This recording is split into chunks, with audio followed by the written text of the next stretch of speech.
ये मनाजिर है मुल्तान की कदीम खुदसा मार्केट के, जहां शहरी ईद के लिए खुद से खरीदने में मसरूफ हैं। मार्केट में मोती वाला खुदसा, स्पेशल कढ़ाई और नोक वाला खुदसा दस्तयाब है। कौन सा खुदसा खरीदे, खरीदार भी कशमकश का शिकार हैं।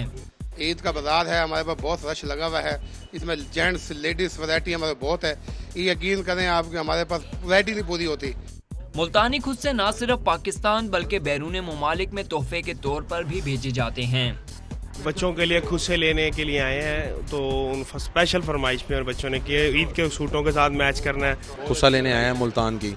खुदसा ना पहने तो ईद का मज़ा ही अधूरा है। मुल्तानी खुद से देखने में खूबसूरत और पहनने में आरामदेह हैं। इन्हें पहनकर ईद की खुशियाँ दोबाला हो जाती हैं।